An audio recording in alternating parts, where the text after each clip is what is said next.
메리 크리스마스. 성탄의 하나님의 큰 은혜와 복이 여러분 가정, 직장, 사업장에 임하기를 축복합니다. 이 땅에 처음으로 예수님이 탄생하신다는 소식을 누가 들었습니까? 목자들이 들었습니다. 목자들이 들을 때에 하늘에서 천사들이 이렇게 말합니다. 하늘에는 영광이요 땅에서는 기뻐하심을 입은 사람들 중에 평화로다 하니라 하셨습니다. 여러분들이 하나님의 기뻐하심을 입은 사람들 맞지요? 그 모든 이들 위에 하나님의 큰 평화와 기쁨이 평강이 넘치시기를 축복합니다. AD 1세기에 예수님이 이 땅에 오셨지요. 동방에서부터 박사들이 별을 보고 따라왔습니다. 몇 달을 걸렸는지 몇 년을 걸렸는지 잘 모르겠습니다.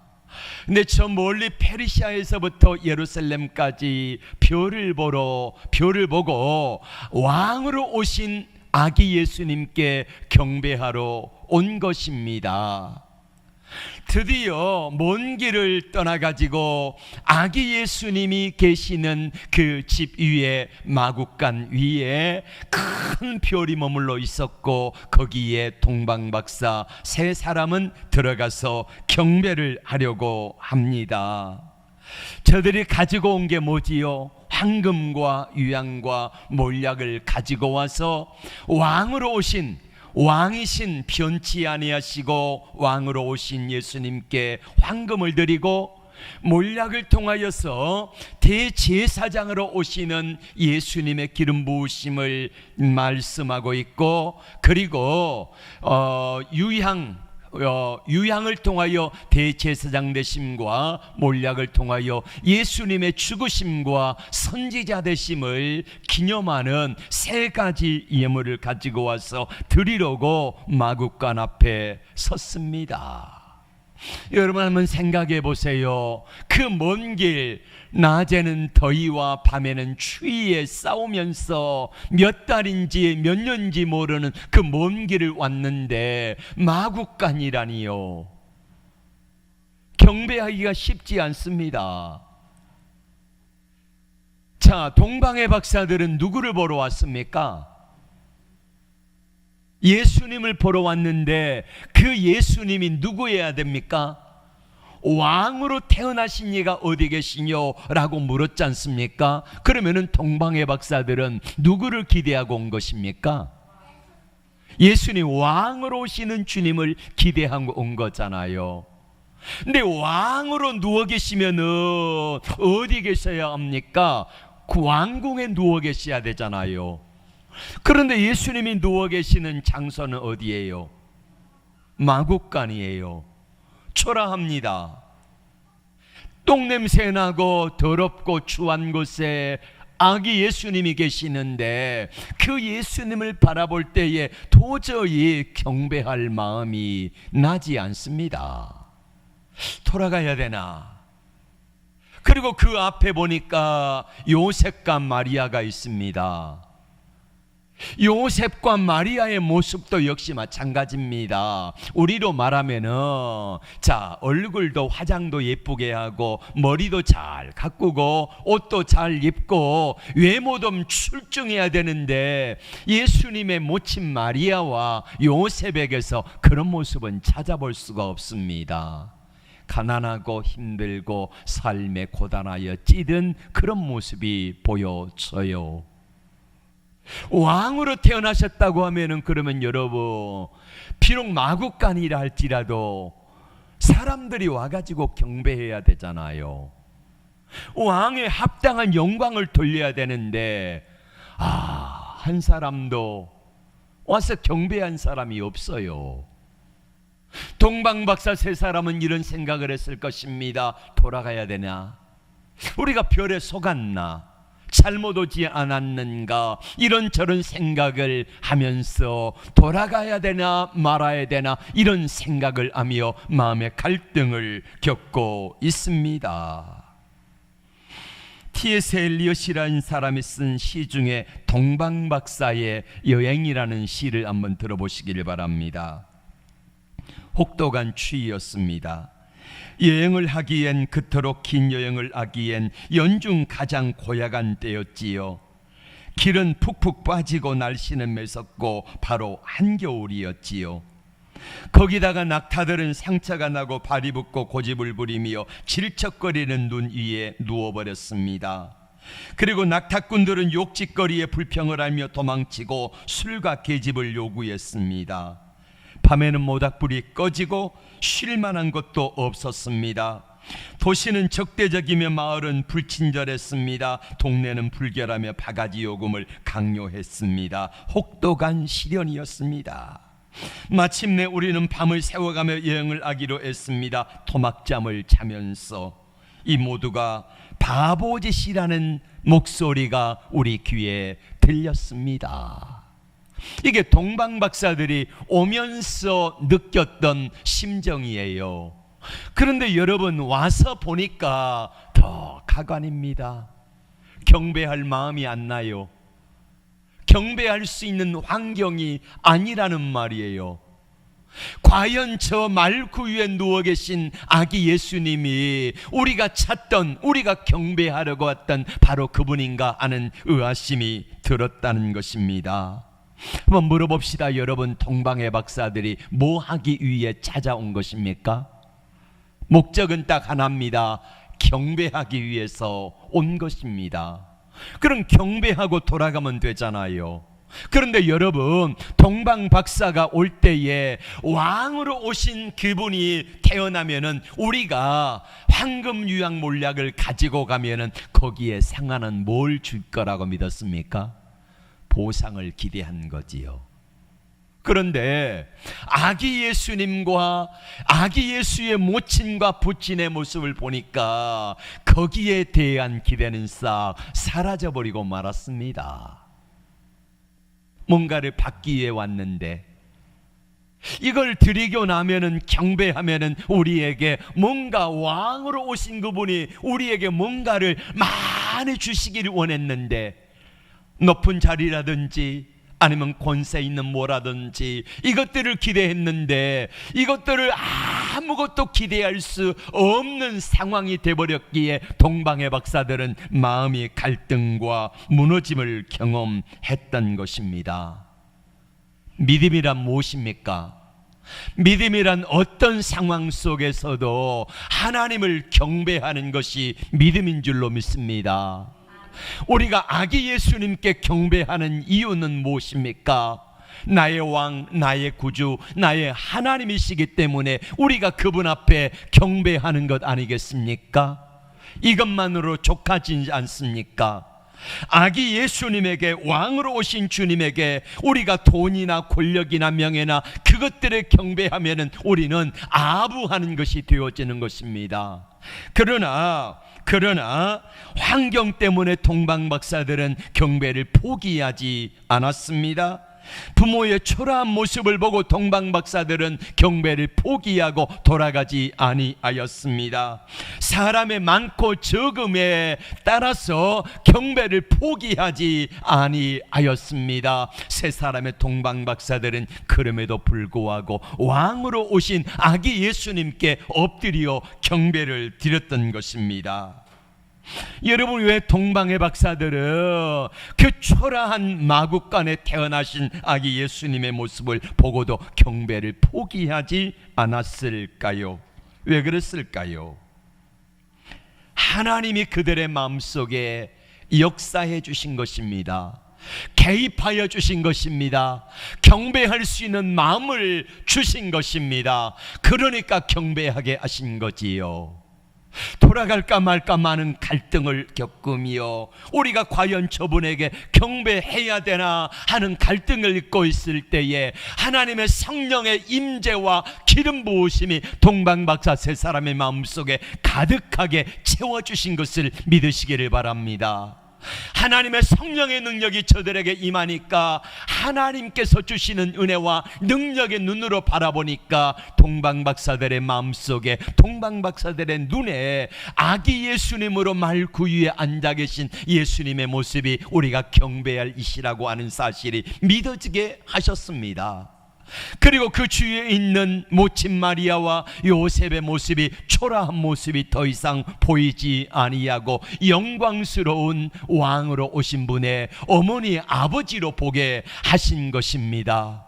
말구유에 누이신 그 예수님의 모습을 우리는 초라하다, 아무것도 아니다, 변변찮다, 그렇게 무시한 것이 아니라 겸손하게 오신, 왕으로 오신 모든 사람들, 높은 자나 낮은 자나 가난한 자나 천한 자나 손가락질 받는 사람들이나 어떤 사람들이라 할지라도 높은 사람이 낮은 자나 다 함께 구원할 수 있는 능력으로 오신 주님, 겸손의 왕으로 오신 주님으로 볼 수 있는 눈을 동방박사들에게 열어주신 것처럼 저와 여러분들에게도 우리 주님을 그렇게 볼 수 있는 눈을 열어주시기를 주의 이름으로 축복합니다. 왜 우리가 성탄의 기쁨이 희미해져 가고 있을까요? 물론 예전에는 거리마다, 상점마다 캐롤송이 울려 퍼져가지고 성탄의 분위기를 돋구었습니다. 그런데 성탄 캐롤송이 저작권으로 말미암아 이거를 금하게 돼버리면서 이제 마음대로 틀 수가 없게 돼버린 거예요. 그러면서 성탄 분위기도 점점점 가라앉고 우리 마음속에 예수님이 오시는 바로 이 성탄의 기쁨을 옛날처럼 누리지 못하고 있는 이유가 무엇 때문일까요? 동방박사들이 자칫 잘못하면 환경 때문에 경배하는 것을 멈추려 했습니다. 부모의 초라한 모습을 보며 경배를 멈추려 했습니다. 아무도 찾아오는 사람이 없는 모습을 보며 경배를 멈추려 했습니다. 그러나 동방의 박사들은 그 모든 것들을 뿌리치고 주님께 경배한 이유는 단지 성령의 은혜와 능력으로 예수님이, 아기 예수님이 진짜 왕으로 오신 주님이라는 사실을 믿어지게 하시는 은혜가 저들에게 임하였던 것입니다. 우리가 주님을 경배하고 우리가 주님을 믿고 오늘 성탄 감사 예배로 드릴 수 있는 경배를 드릴 수 있는 것은 바로 이것 때문입니다. 우리 마음속에 하나님의 은혜가 임할 때에, 하나님의 기쁨이 임할 때에, 하나님의 평강이 임할 때에 우리는 아기 예수로 오신 주님, 만왕의 왕으로 오신 주님, 사랑의 주님으로 오신 주님, 소망으로 오신 그 주님을 경배할 수 있는 줄로 믿습니다. 2000년 전에 경배에 실패했던 사람들이 있습니다. 동방의 박사들은 경배하는 데에 환경으로 인하여서 성공했지만은, 환경 때문에 자칫 잘못하면은 경배를 실패할 수 있었지만은 그 유혹을 이기고 이 동방의 박사들은 성공합니다. 그러나 경배에 실패한 사람들이 있지요. 누굽니까? 누가 실패했습니까? 헤로드 왕이 실패했습니다. 헤로드 왕은 맨 먼저 동방의 박사들이 가가지고 왕으로 나신 이가 어디 있느냐 물었을 때에 그 다음에 누구에게 물었습니까? 그 사실을 제사장과 서기관들에게 물었습니다. 성경에 말씀하고 있는 왕으로 나실 리가 어디서 나시냐? 그때 대제사장과 서기관 바리새인들이 모여서 바로 알아냈습니다. 예, 유대 베들레헴입니다. 물어봅니다. 대제사장, 서기관, 바리새인들이 아기 예수님께 가가지고 경배했습니까? 아니요, 경배하지 않았습니다. 왜 경배하지 않았습니까? 저들은 아기 예수님이 이 땅에 메시아가 오기를 너무너무 간절히 기다리던 사람들입니다. 그렇게 간절히 기다렸다고 하면은 마땅히 동방에서 별을 보고 와가지고 경배하러 왔다 그러면은 찾아갔어야 되지요.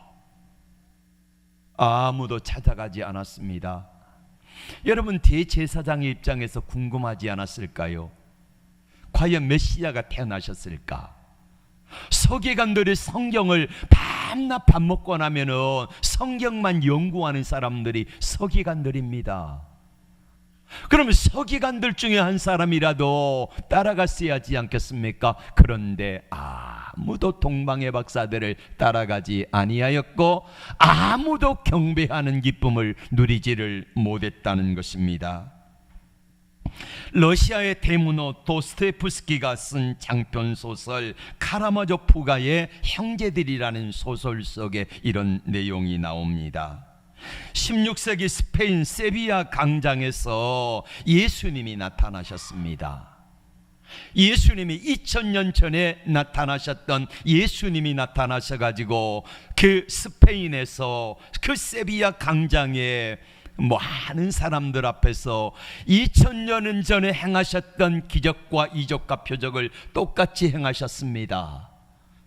많은 사람들에게 천국 복음을 증거하고, 그리고 많은 사람들의 병을 고쳐주고, 그리고 죽은 자까지 살려내는 놀라운 기적과 이적을 행하셨습니다.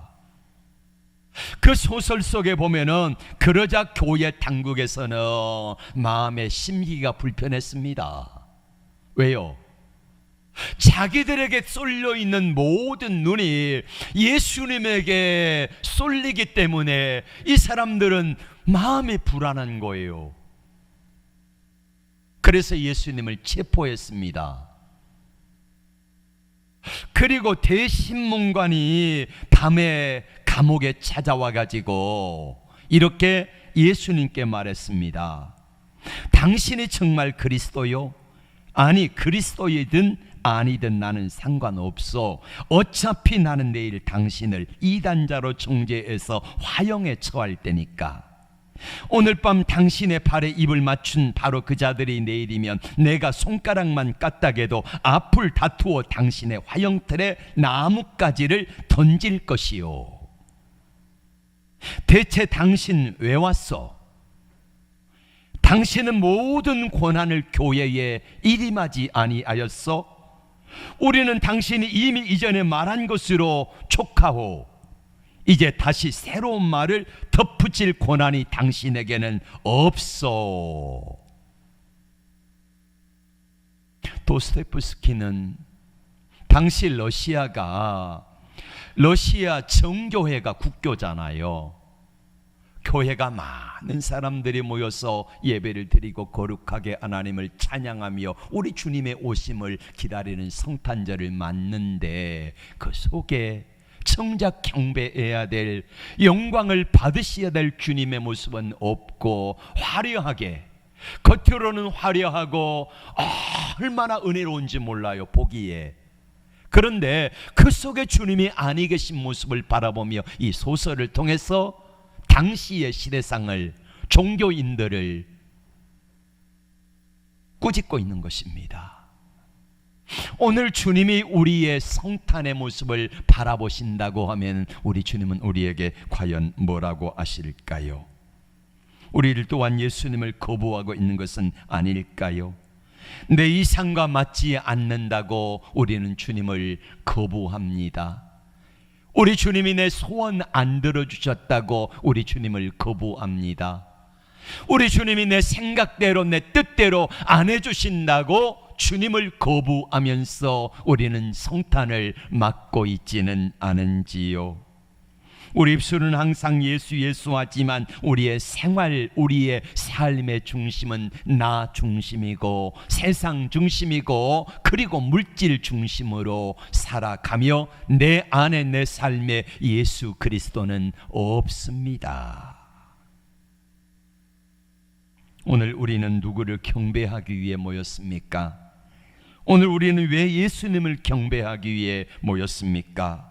우리의 목적이 무엇입니까? 동방의 박사들이 그랬던 것처럼 아기 예수님께 경배 드리는 것입니다. 비록 아기 예수님이 태어나신 장소가 초라하고 내 생각에 내가 원하는 대로 되지 아니하였을지라도 동방의 박사들은 하나님의 은혜를 구한 것입니다. 하나님, 우리가 경배하러 왔는데 과연 경배해야 될 왕으로 오시는 분이 과연 이분이 맞습니까? 라고 했을 때에 하나님의 동방의 박사들에게 마음속에 하나님의 은혜를 주셨고 큰 기쁨을 주셨고, 보라, 세상죄를 지고 가는 하나님의 어린 양이로다 말씀하셨던 우리 주님의 구속의 은혜뿐만 아니라 평강과 기쁨과 보라, 온 세상에 미칠 큰 기쁨의 소식을 너희에게 전하노라 했던 바로 그 큰 기쁨의 은혜까지도 동방의 박사들에게 넘치게 주어진 것을 믿으시기를 바랍니다. 동방의 박사들은 이처럼 하나님의 성령께서 믿어지는 은혜를 주셨고, 그리고 돌아갈 때에, 자, 여러분, 몇 년간에 걸쳐서 밤에만 왔으니 얼마나 힘들겠습니까? 몸이 얼마나 지치고 쇠약해져 있겠습니까? 그런데 돌아갈 때는요, 우리 주님을 경배하고 돌아갈 때는요, 우리 주님 경배하는 그 기쁨과 감격이 내 영혼 육을 사로잡으니까 돌아갈 때에 큰 기쁨과 새 힘을 얻어 돌아간 줄로 믿습니다. 돌아갈 때에 하나님의 천사가 나타났습니다. 꿈속에 나타나가지고 너 헤롯에게 돌아가면 너 죽는다, 그러니 헤롯에게 가지 말고 다른 길로 가라라고 하는 하나님의 천사를 만나는 영광을 누리게 된 것입니다. 그리고 여러분, 동방박사에게 가장 큰 축복이 무엇입니까? 우리 주님 오시는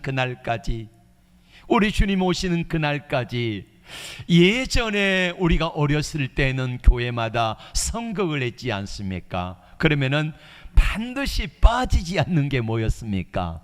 동방박사예요. 예. 복음이 기록된 이후에 지금까지, 그리고 우리 주님 예수님이 다시 오실 때까지 동방박사의 이름이 제일 먼저 불려지는 이 놀라운 은혜와 축복을 누리게 되었다는 것입니다.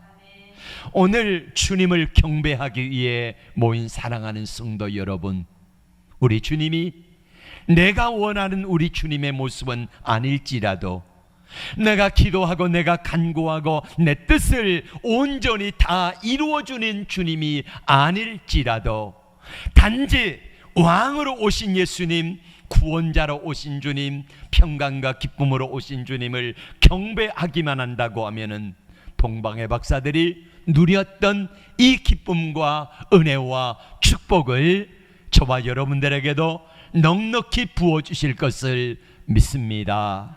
기도합니다. 하나님 아버지, 아기 예수님을 이 땅에